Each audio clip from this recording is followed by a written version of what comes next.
Hello বন্ধুরা, চলো 107 নম্বর পেজটায় যে অঙ্কগুলো আছে চলো এগুলো শুরু করি। কি আছে, ছবি দেখি ও দুদিকে মেলাই, মানে ক্রস করতে হবে, যেগুলো যেটা হবে সেটা ক্রস করবে বা মেলাবে। ঠিক আছে, তো দেখো প্রথমেরটা বলেই দিয়েছে 1/5। তো এখানে দেখো বাদামের মতো 5টা ছবি দেখতে পাচ্ছ, তার মধ্যে একটা অংশে ছবি আঁকা আছে, তাই 1/5 অংশ পড়েছে। আর এটা মিলে দিয়েছে যে সমান 5/1 তোমাকে বাকিগুলো ক্রস করে দেখাতে হবে বা দাগ দিয়ে বা হয়তো মেলাতে হবে। ঠিক আছে, ক্রস করবে।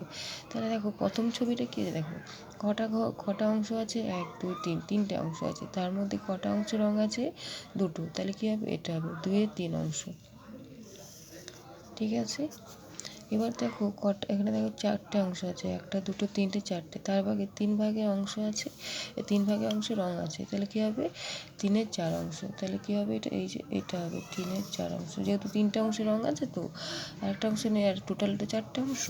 ঠিক আছে, এবার দেখো কটা অংশ আছে দেখি গুনি, 1 2 3 4 5 6, 6টা অংশ আছে, তার মধ্যে একটা অংশে রঙ আছে, তাহলে 1/6 অংশ। তাহলে এটা হবে 1/6 অংশ। ঠিক আছে, এবার দেখো এখানে 5টা মাছ আছে, 5টা মাছের মধ্যে 2টো মাছে দেখো ছবি আঁকা আছে, দুটোতে নেই। কটা অংশ আছে মোট, 1 2 3 4টে অংশ আছে, সেই 4টে অংশ। তাহলে কী হবে, এটা 2/4 অংশ, যেহেতু দুটো মাছের ছবি আছে, দুটোতে নেই, তাহলে 2/4 অংশ হলো। এখানে দেখো কটা অংশ আছে, 1 2 3 4 5, 5টা অংশ আছে, তার মধ্যে 3টে অংশ রঙ আছে, তাহলে 3/5 অংশ। ঠিক আছে, এটা হলো একরকম, এটা আসলে সংজ্ঞাই হলো। এবার কথায় কীভাবে করতে হবে, যেমন এটা বলে দিয়েছি সমান 5/1 যেমন এটা বলে দিয়েছিল, তাহলে এটা কী হবে, সমান 5/3 তাহলে 5/3 আমরা কোথায় খুঁজবো, 1 2 3 4, এটা নয়, 1 2 3 4 5, এটা হচ্ছে যে সমান কী আছে, 3টে রঙ আছে, তাহলে এটা হবে,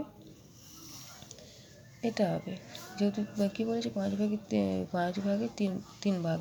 এখানে দেখো 5 ভাগ আছে, 5 ভাগের মধ্যে 3টে অংশ রঙ আছে। ঠিক আছে, তা কী বলেছে, 4/2 ভাগ। এবার 4/2 বলেছে, 1 2 3 4টে, তার মধ্যে 2টো অংশ রঙ আছে, তাহলে এটা হবে 4/2 ভাগ। তারপরে কী আছে, 4/3 ভাগ, তাহলে 4/3 ভাগ, এটা হবে 4/3 ভাগ, যেহেতু 4টে অংশ আছে, 3টে অংশ রঙ আছে, তাহলে 4/3 ভাগ হয়ে গেল। এবার বলি সমান 6/1 এই যে এটা 6টা অংশ আছে, তার মধ্যে একটা অংশ রঙ আছে। এবার বলি সমান 3/2 ভাগ, এই যে প্রথমেরটাই 3টে অংশ আছে, তার মধ্যে 2টো অংশ রঙ হয়েছে। আশা করি বুঝতে পারলে।